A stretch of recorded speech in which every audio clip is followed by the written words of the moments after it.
Welcome to the Comparison Advisor Recap, where we understand time is money and money is time.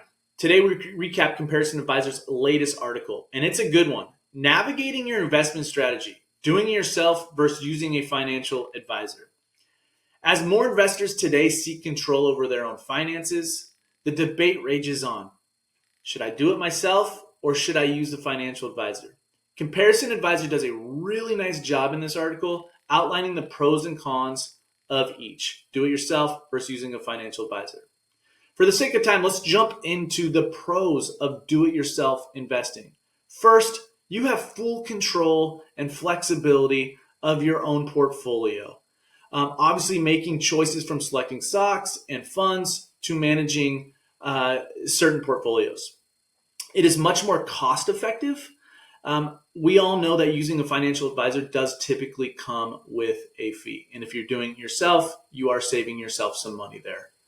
The educational resources available today for do-it-yourself investors is the greatest it's ever been. So you have a lot of tools, you do have a lot of resources at your disposal to learn how to manage your portfolio. I do think DIY investing is extremely ideal for simple finances. It works well if you have the time, if you have the interest, and of course the discipline to manage investments without that professional guidance. There are challenges that come with DIY investing as well. It's extremely time consuming. We did outline that there are a lot of educational resources for those DIY investors, but it is time consuming to understand, to learn how to manage portfolios. There's also that risk of mistakes. Without professional guidance, DIY investors may overlook tax strategies, asset allocation, or compliance issues. So there are a lot of risks you do take by managing your own portfolio. Now let's switch over and let's look at the benefits of working with a financial advisor.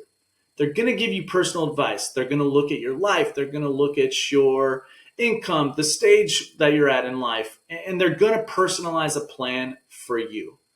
They're also going to offer access to advanced tools, right? So professional advisors often have access to research, analytics, and investment opportunities not available to retail investors.